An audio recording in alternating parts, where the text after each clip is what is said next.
अभी तक हमने पढ़ा है कविता कैसे बनती है, फिर नाटक कैसे बनता है, उसके बाद क्या बनता है, इससे पहले क्या पढ़ा था, कहानी लेखन कैसे करें, कहानी कैसे बनती है। ठीक है, तो आज हम पढ़ने जा रहे हैं नए और अप्रत्याशित विषयों पर लेखन।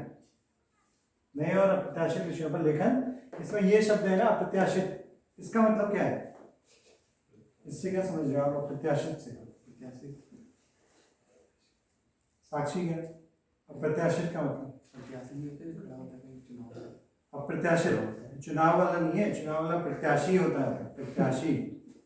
अप्रत्याशित जिसकी प्रत्याशा ना हो, प्रत्याशा शब्द है इसमें, इत प्रत्यय है और इसमें उपसर्ग है, इन बातों का ध्यान रखना। और उपसर्ग जब भी लगता है वो विलोम शब्द में बदल देता है उसको। प्रत्याशा मतलब होता है उम्मीद, उम्मीद करना।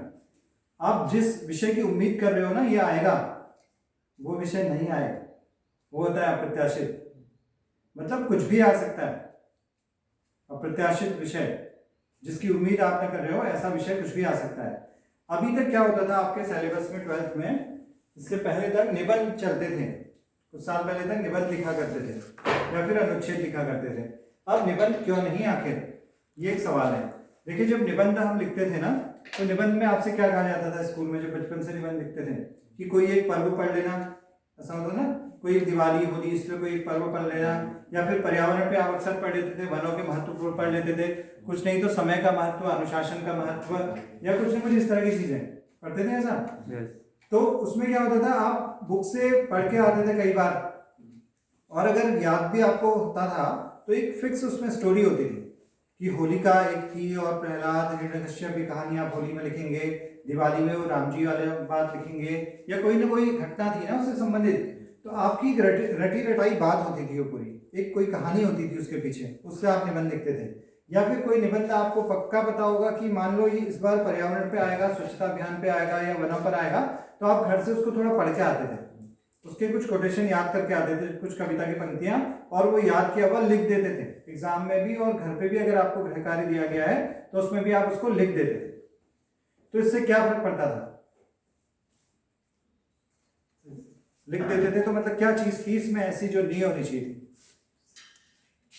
हम अपना खुद का नहीं सोच पाते थे, बिल्कुल सही कहा। ये चीज उसको कहते हैं तोता वाली विद्या ना, रटंत विद्या।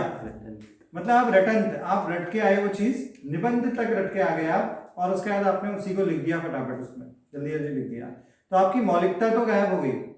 मौलिक शब्द जो है ना, ध्यान रखना, सहर्ष स्वीकार है में भी मौलिकता आया है, वो जो कुछ तुम्हारा है मौलिक है, मौलिक है, ये कुछ याद आ रहा होगा, कविता पढ़ी थी सहर्ष स्वीकार है आपने। तो मौलिकता मतलब अपना खुद का, अपना खुद का। जब आपको निबंध में अपने खुद के विचार लिखने की स्वतंत्रता नहीं मिली, तो आपका एक मौलिक अधिकार चला गया, आपका एक मौलिक अधिकार चला गया। कौन सा मौलिक अधिकार चला गया? ये वाला, ये मौलिक अधिकार है ना, अभिव्यक्ति का अधिकार जो हमें मिला है। हम अपनी अभिव्यक्ति कहाँ कर रहे हैं? हम तो जिस किताब से पढ़ के आए, जिस गाइड से पढ़ के आए, उसकी अभिव्यक्ति कर रहे हैं हम तो, उसने जो लिखा। और कई बार निबंध प्रतियोगिताएं होती हैं, कुछ लोग उसको नेट से, इंटरनेट से सर्च करते हैं, उसके बाद लिख देते हैं। तो आपने अपना कहाँ लिखा? आपने तो कहीं से सर्च करके उस चीज को लिख दिया आपने पूरा, तो मौलिकता खत्म हो गई। तो सीबीएसई नहीं चाहती है, या कोई भी शिक्षा पद्धति ये नहीं चाहती कि आपका जो पद्धति हो लिखने की वो रटंत हो। तो उससे भविष्य में जब भी आप ना तो एक अच्छे लेखक बन पाएंगे, अगर लेखक बनना है, ठीक है, आप अपने विचार ही व्यक्त नहीं कर पाएंगे, और जब अपने विचार व्यक्त नहीं कर पाएंगे, अपने खुद के विचार आपके नहीं होंगे, कोई भी दूसरा पहचान जाएगा कि ये आप कहीं से रट के बोल रहे हैं। यहाँ तक कि बाद में इंटरव्यू देते हैं जब बड़ी बड़ी कंपनियों के लिए या फिर किसी भी चीज के लिए, उसमें भी आपकी मौलिकता दिखनी चाहिए। अगर आपकी मौलिकता खत्म हो गई तो फिर सभी जगह आप असफल रहेंगे। इसी के लिए 12th में ये चीज नहीं आई, 5 अंक की जो आई, नए और अप्रत्याशित विषयों पर लेखन, कि बिल्कुल नए आएंगे और ऐसे विषय होंगे, कुछ भी विषय किसी पर भी लिखने को कहा जा सकता है। जैसे आपके मोहल्ले में मान लो कोई गोलगप्पे वाला है, गोलगप्पे बेचता है वो, और आपको गोलगप्पे खाना बहुत पसंद है, तो वहां पर टॉपिक आ गया मेरे मोहल्ले का गोलगप्पे वाला, टॉपिक आ गया बाबा का ढाबा, ठीक है। तो अचानक आ गया ना, आप थोड़ी पढ़ के आए हो, आप तो निबंध पढ़ के आए हो, किसी होली पर पढ़ के आए हो या फिर स्त्री शिक्षा का महत्व पढ़कर आए हो, कुछ इस तरह से पढ़ के आए हो निबंध में। लेकिन यहाँ तो अप्रत्याशित विषय है, आगे आपका बाबा का ढामा पर लिखो। अब देखो इस बीच आपने बहुत कुछ सुना, उस पर आपके अपने विचार भी निकल कर आए, आपने कहीं से उसके लिए कोई मैटर आप इकट्ठा नहीं कर रहे हो, आप लिख रहे हो मन में, आपको ऐसा होता, कल्पना भी आप उसमें अपनी डाल रहे हो, यह आपकी अपनी मौलिकता है। ठीक है, आप कोई फिल्म देख के आए, अब इस उदाहरण से इसको देखते हैं। आप कोई फिल्म देख कर आए सिनेमा हॉल में, सपोज थिएटर में देख कर आए, उसके बाद आने के बाद अगर कोई आपसे कहे कि आप फिल्म देख कर आए हो, उसको अपने शब्दों में लिख दो, अपने विचारों में लिख दो, तो क्या लिखोगे उस फिल्म के बारे में? थोड़ा बहुत हो सकता है स्टोरी लिखो आप, थोड़ा बहुत ये भी लिखो कि वहाँ पर पॉपकॉर्न ऐसे मिल रहे थे, इस तरह से बाहर पॉपकॉर्न वाले थे, या फिर जो भी चीज़ वहाँ पे आपने देखी।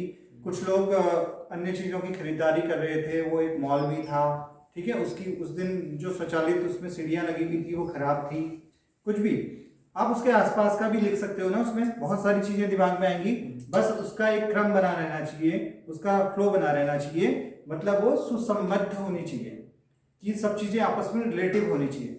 और कभी भी एक बात का खुद ही आप विरोध नहीं करोगे, खुद ही आप उस बात को झूठ नहीं ठहराओगे। मान लो आप मौसम पर लिख रहे हो, मान लो टॉपिक क्या आ गया, मौसम पर आ गया, आपने लिखा है बड़ा सुहावना मौसम है, बहुत अच्छी हवा चल रही है। अगर आपने सुहावना मौसम लिख दिया तो बीच में आप कुछ ऐसी बातें नहीं लिखोगे कि मन बड़ा बोझिल सा है, मन बड़ा खराब हो रहा है, ऐसा मौसम नहीं होना चाहिए, या ऐसा मौसम बड़ा खराब होता है। अब शुरू में आपने लिख दिया कि सुहावना मौसम है, और बाद में आपने लिख दिया ऐसा मौसम बड़ा खराब होता है, अच्छा नहीं लग रहा है, इस तरह से लिख दिया, तो अपनी बात को आपने क्या कर दिया, झूठा सिद्ध कर दिया, अपनी बात को झूठा कह दिया आपने। तो ये अप्रत्याशित लेखन नहीं होता, फिर इसमें मार्क्स नहीं मिलेंगे आपको, इसके अंक भी कटेंगे और एक अच्छा लेखन आपका नहीं कहलाएगा। ठीक है, कोई भी चीज, चाहे आप कहानी के रूप में किसी को लिख रहे हो, चाहे आप उसको आत्मकथा के रूप में लिख रहे हो, वो एक लेख होता है, एक लेख की तरह होता है। लेकिन जब कोई आप नए विषय पे लिखते हो, एकदम से आपके सामने आया और तुरंत उसी समय बिना ज्यादा सोचे समझे उसको आपने उस समय लिखना शुरू कर दिया, एक सीक्वेंस वाइज क्रम से, एक अच्छी भाषा में, अच्छी भाषा का होना बहुत जरूरी है, तो वो अप्रत्याशित विषयों पर आप अच्छा लेखन कर सकते हो। और विषय वो कोई भी हो सकता है, विषय का इसमें ये नहीं कि आपको एक निश्चित विषय दिया जाएगा, ठीक है, ऐसा जरूरी नहीं होता है। इसमें जैसे हम भवानी प्रसाद मिश्र की पंक्तियां देखते हैं, वो कहते हैं जिस तरह हम बोलते हैं, सुनना ये 4 लाइन, जिस तरह हम बोलते हैं उस तरह तो लिख, जिस तरह हम बोलते हैं उस तरह तो लिख, और उसके बाद भी हमसे बड़ा तो दिख। ठीक है, मतलब कि हर कोई बोल रहा है, जैसे अगर मैं आपसे किसी फिल्म के बारे में बोलने को बोलूं या कहूं कि बाहर कैसा दृश्य हो सकता है, आप खड़े होकर उसको बोल दो, फिर मैं आपसे कहूं कि इसको लिख दो, तो हो सकता है आप उसको उस तरह से नहीं लिख पाओ। तो लेखक में, कवि में और हम में अक्सर ये अंतर हो जाता है। क्या अंतर हो जाता है कि हम लोग जिस तरह से बोल लेते हैं वो उस तरह से, उससे भी अच्छा कभी कभी या उससे भी गंदा, जिससे हम बोल, हो सकता है हम बोल बढ़िया रहे हो, लिख ना रहे हो, ऐसा वो हमसे भी अच्छी तरह से उस बात को लिख देता है। तो इसलिए वो हमसे क्या हो जाता है, बड़ा हो जाता है, थोड़ा हमसे हटकर हो जाता है, वो एक अच्छा साहित्यकार बन जाता है, कवि बन जाता है, लेखक हो जाता है। तो ये कविता की पंक्तियों में भवानी प्रसाद मिश्र ने ये पंक्तियां कही। ठीक है, आपने जो एक कहानी इससे पहले पढ़ी वितान में, जो आत्मकथा थी जूझ, याद आ रही, जूझ आनंद यादव की, तो जूझ में क्या होता है, उसको भी तो लगता है, पहले उसे लगता है कि कविता लिखना बड़ा कठिन काम है, लेकिन जो उसके गुरुजी होते हैं नवा सौंदलगेकर, वो क्या करते हैं, उसको कविता लिखने की कुछ बातें बताते हैं। उसके बाद वो रात को भी, शाम रात को भी खाना खाते समय कोई कविता बन गई, उनको दिखाने के लिए दौड़ जाता है। कभी एक लकड़ी से वो भैंस की पीठ पे ही लिख देता है कुछ ना कुछ।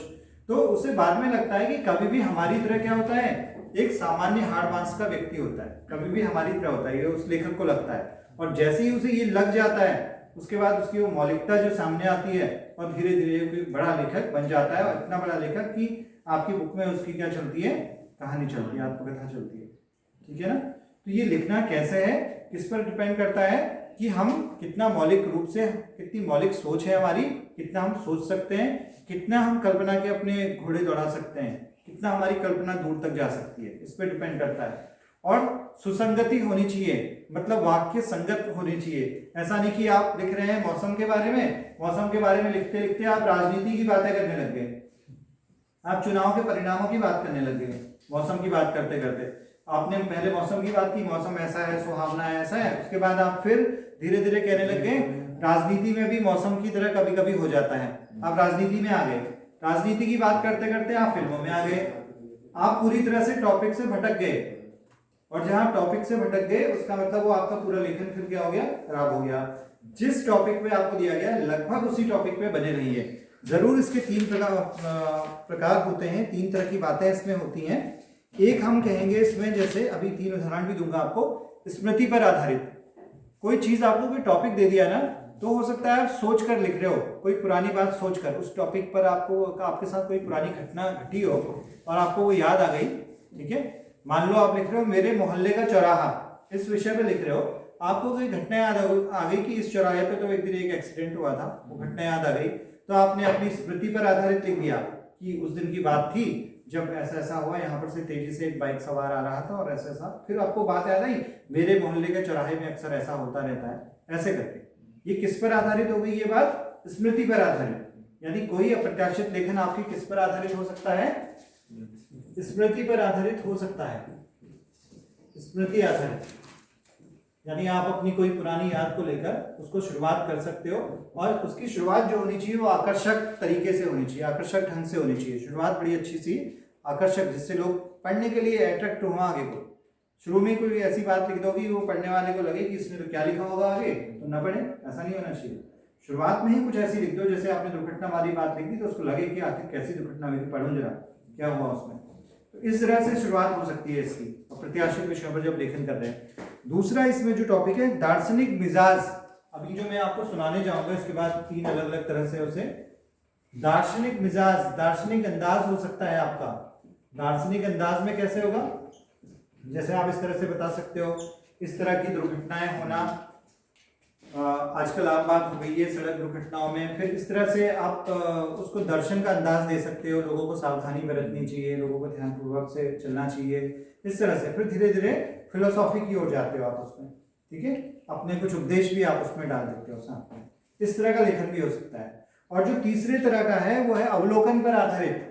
पहली तरह का अगर हम देखें तो स्मृति पर आधारित भी हो सकता है, दार्शनिक अंदाज में भी प्रस्तुत कर सकते हैं, और तीसरा हम देखेंगे अवलोकन पर आधारित। अवलोकन होता है किसी चीज को ध्यानपूर्वक देखना, किसी चीज को ध्यानपूर्वक, जिसको हम कहते हैं ना वॉच करना, किसी चीज को ध्यानपूर्वक देखना, किसी चीज का एक तरह से अवलोकन करना वो है कि किसी को हम ध्यान से देखते हैं कि इसमें और क्या चीजें हैं, बड़ी बारीकी से उसका अध्ययन कर रहे हैं, बड़ी बारीकी से, वो अवलोकन करना है।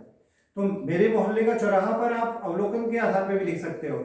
आप उस चौराहे में देख रहे हो, शाम के समय उसके किनारे फुटपाथ भी हैं और उसमें सब्जी वाले भी ठेला लगाकर आ जा रहे हैं, या फिर उसमें आप देख रहे हो कोई कुछ बेचने आ जा रहा है त्योहारों के अवसर पे, और ज्यादा लोग भीड़ लगा दे रहे हैं, फुटपाथ भर चुके हैं। इस चीज को आप रोज देख रहे हो आते जाते स्कूल, तो ये आपका अवलोकन करना है। आप बहुत सारी चीजों से होकर गुजरते हो ना रोज सुबह, लेकिन अगर आपके अंदर अवलोकन करने की कला है, आप लोगों को देखते हो, रास्ते में चीजों को देखते हो, आप सीधे सीधे स्कूल आते जाते हो, वो बात अलग है। आपको कुछ बातें याद नहीं रहती रास्ते में आपने ज्यादा क्या देखा, तो यानी आप में अवलोकन की क्षमता कम है। आप एक अच्छे लेखक अगर आप बनने के गुण आपके अंदर होंगे, या एक अच्छे कहानीकार बनने के गुण होंगे, तो उसमें अवलोकन की कला भी आ जाएगी आपके अंदर। आप चीजों को माइन्यूटली देखोगे, ठीक है, आपको उससे कुछ कुछ चीजें आएंगी, आप कहोगे ये यहाँ पे रोज रहता है, 10 दिन हो गए ऐसे, फिर आज 11वें दिन ये कोई और है। मान लो एक बूढ़ा व्यक्ति कुछ बेच रहा है सब्जी वगैरह, तो उसका लड़का दिखेगा सपोज आपको किसी दिन, तो आपको ध्यान में आएगा जरूर। आप कहोगे 10 दिन से तो ये दिख रहा था, या कई महीनों से ये दिखता था, आज ये दिख रहा है, इसका मतलब क्या बूढ़ा व्यक्ति बीमार हो गया होगा, ये दिमाग में आ सकता है आपके, और इसी से आपके वो लेखन आगे बढ़ सकता है ना। धीरे धीरे ऐसी चीजें आ जाती हैं। तो यादों पर आधारित हो सकता है आपकी, दार्शनिक अंदाज में हो सकता है, अवलोकन पर आधारित हो सकता है। तो अप्रत्याशित विषयों पर लेखन किसी भी तरह हो सकता है, लेकिन हमेशा सुसंगत होना चाहिए। अपनी ही बात का विरोध नहीं करेंगे, कोई बात को अपनी ही झूठा आप सिद्ध नहीं करेंगे, इस बात का ध्यान रखेंगे।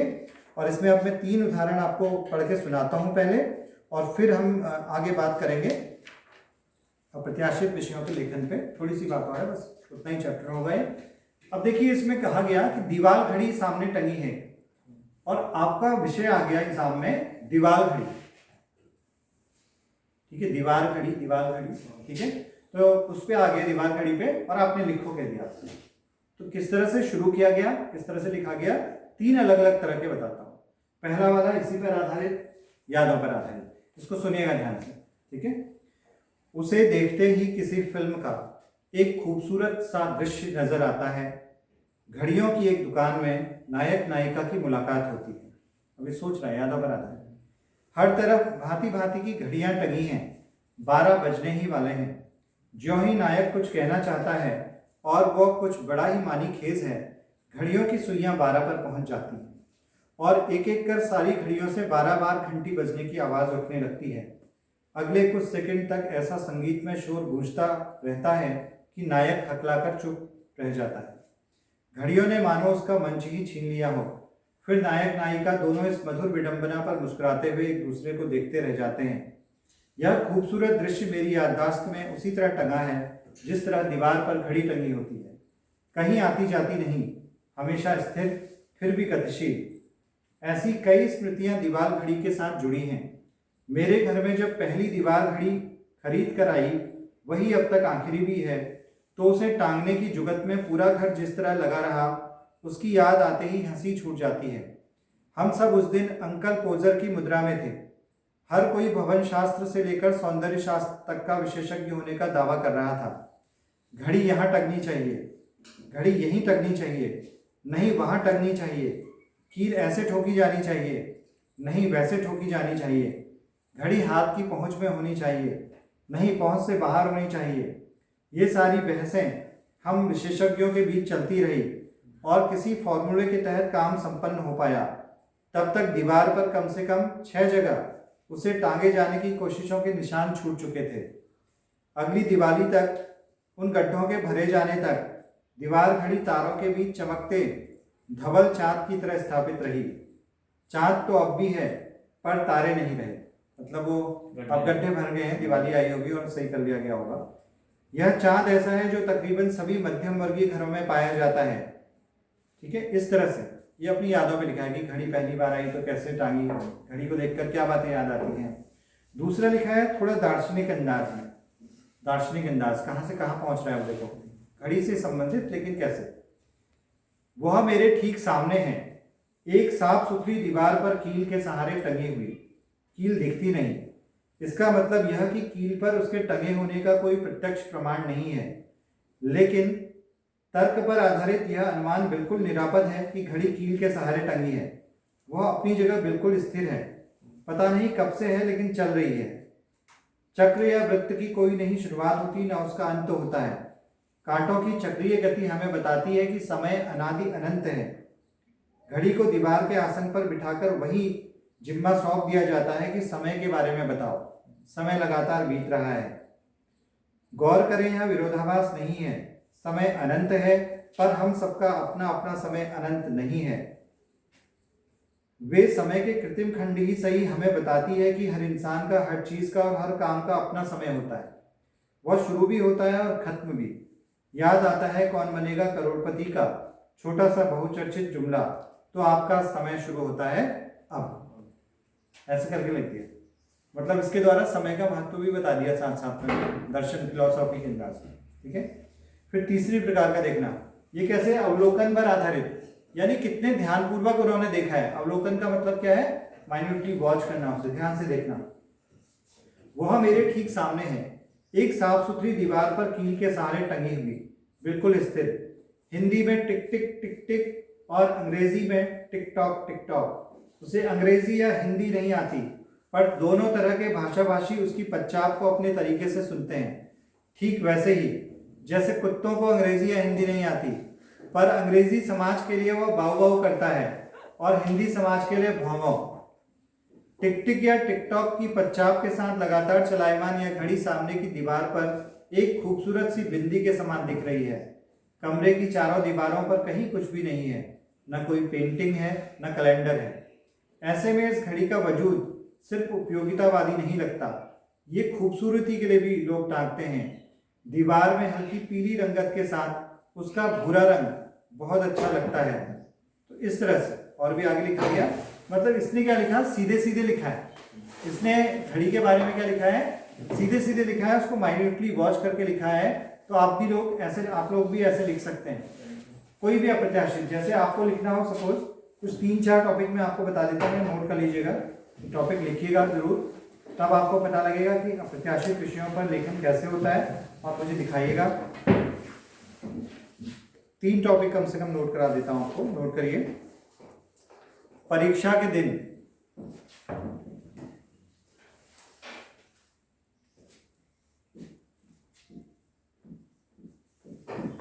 परीक्षा के दिन। दूसरा लिखिए,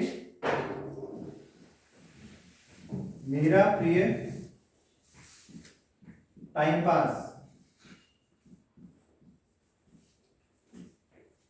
मेरा प्रिय टाइम पास, ठीक है। और तीसरा लिखिए,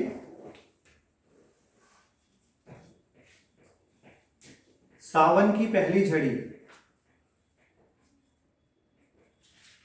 इन 3 टॉपिक्स पे जरूर प्रत्याशित लेखन लिखिएगा, मुझे दिखाना 1 से 1.5 पेज का कम से कम, ठीक है।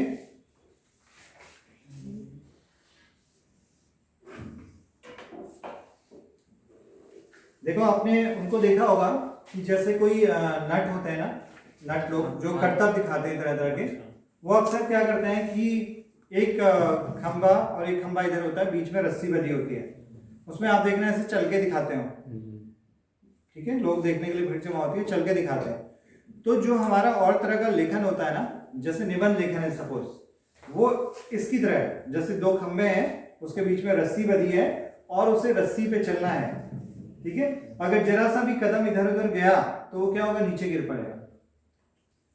ये सर्कस में भी होता था ऐसा, सर्कस कोई पुराने देखे हो आपने, तो उस रस्सी पर चलने के समान है उसके, कि अगर जरा भी कदम इधर उधर होगा तो गिर पड़ेगा।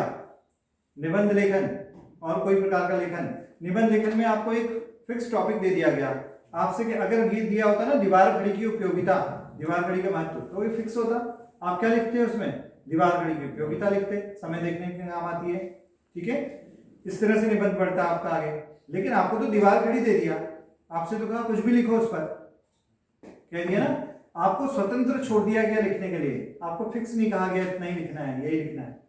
निबंध में कई सारी चीजें कैसी होती हैं, जैसे आपसे कोई और निबंध बताओ, मेरे सपनों का भारत, आपको कह दिया गया आपके सपनों का भारत कैसा है, भारत में क्या क्या होना चाहिए, इस पर निबंध लिखो, ठीक है।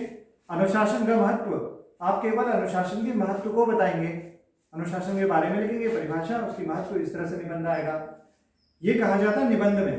तो निबंध किस तरह का होता है कि 2 अगर खंबे हो, उनके बीच में रस्सी हो और उसमें चलने के समान हो निबंध, उसमें आप बंधे हुए हैं, अगर जरा सा भी आप बाहर चलने की कोशिश करते हैं तो आप गिर जाएंगे, आपका निबंध खराब हो जाएगा, ठीक है।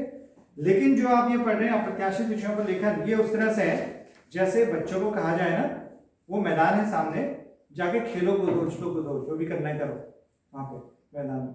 तो कोई कुछ खेलेगा, कोई कुछ खेलेगा, अलग अलग तरह से उनको खेल का सामान भी हो सकता है, दे दिया गया, अनलिमिटेड दे दिया गया, टाइम भी उन्हें कोई बाउंडेशन नहीं दी गई, कोई कुछ खेल रहा है, कोई कुछ खेल रहा है, टाइम अपना किसी न किसी तरह बिता रहा है, कोई बाउंडेशन नहीं है, उस तरह से है अप्रत्याशित विषयों को लेकर। आपकी मर्जी, आप जैसे हमने कविता में पढ़ा था शब्दों के साथ खेलना आना चाहिए, आपकी मर्जी आप किस तरह से शब्दों का प्रयोग कर रहे हैं, लेकिन अच्छी भाषा का प्रयोग होना चाहिए, अच्छी शैली का प्रयोग होना चाहिए। ऐसा नहीं कि बीच बीच में आप ऐसे शब्द ला रहे हैं जो उस भाषा के हिसाब से ठीक ना हो। हिंदी भाषा पे आपने ध्यान रखना है, ठीक है ना। भाषा आपकी अच्छी होनी चाहिए, लेकिन जो मन है आपका वो बहुत सारी हिरन की तरह छलांग मार सकता है, मन आपका कहीं भी दौड़ सकता है, मन जो कल्पना है आपकी उसकी घोड़े आप दौड़ा सकते हो।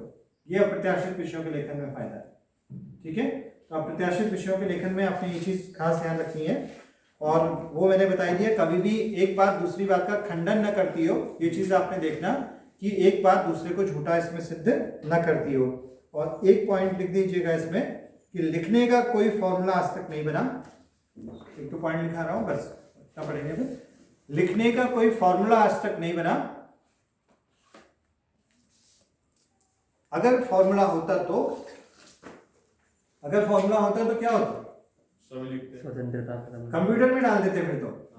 कंप्यूटर आजकल आप देख रहे हो कि ट्रांसलेशन भी करने लगा है, कंप्यूटर टाइपिंग भी करने लगा है, मुझसे बोलो तो आप मोबाइल में, है ना, ऐसे ऐप आ गए। अगर लिखने का भी फॉर्मूला बन जाता, एक अच्छी कहानी लिखने का, कुछ भी लिखने का, तो लोग क्या करते, फॉर्मूला बना के वो भी कंप्यूटर में डाल देते। आप उससे कहते चल मेरे मोहल्ले के चौराहे पे कहानी लिख, वो लिख देता पूरा, आपके मोहल्ले के चौराहे पे। आप केवल क्या करते हैं उसमें, गूगल में आप वो डाल देते हैं उसको, जैसे आप जोमेटो में डालते हो, क्या डालते हो, एड्रेस, हाँ स्थान डाल देते हो ना, प्लेस को पहचान लेता है ना गूगल एकदम, तो आप वो डाल देते हैं। आपका मोहल्ला पहचान लेता, वो चौराहा भी पहचान लेता, उसके आसपास क्या है ये भी पहचान लेता और लिख देता अपनी शैली में बढ़िया कहानी, अगर कोई फॉर्मूला फिक्स होता। ठीक है, आइडिया भी दे दिया आपको, आने वाले समय में आप इस पे काम कर सकते हो, उसका ऐप बनाने का।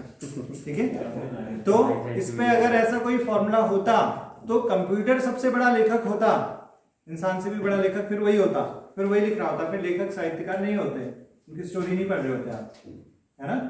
तो ऐसा कुछ है नहीं, लिखने का फॉर्मूला आपके ही हाथ में है। आप जितना अच्छा सोच सकते हैं, जितनी मौलिक सोच आपकी हो सकती है, मौलिकता सबसे बड़ा इसका अप्रत्याशित लेखन के लिए जरूरी तत्व है। अगर ये आता है एग्जाम में कि अप्रत्याशित लेखन के लिए क्या जरूरी तत्व है, तो मौलिकता सबसे ज्यादा जरूरी तत्व है, सुसंगति जरूरी है, मतलब आपस में मैंने जैसे बताया मैच करने चाहिए, पूरी सीक्वेंस मैच करना चाहिए क्रम आपका। ठीक है, सुसंबद्धता जरूरी है, संबद्ध होने चाहिए, एक दूसरी बात का खंडन नहीं होना चाहिए अप्रत्याशित लेखन। ठीक है, और एक पॉइंट नोट कर लीजिए कि अप्रत्याशित लेखन है क्या, बस ये इसको एक लाइन में अगर कोई पूछे आपसे अप्रत्याशित लेखन किसे कहते हैं, सपोज एक लाइन में कैसे बताओगे इसे, तो लिखिए अप्रत्याशित विषयों पर लेखन कम समय में अपने विचारों को, अप्रत्याशित विषयों में लेखन कम समय में अपने विचारों को संकलित कर, कम समय में अपने विचारों को संकलित कर उन्हें सुंदर और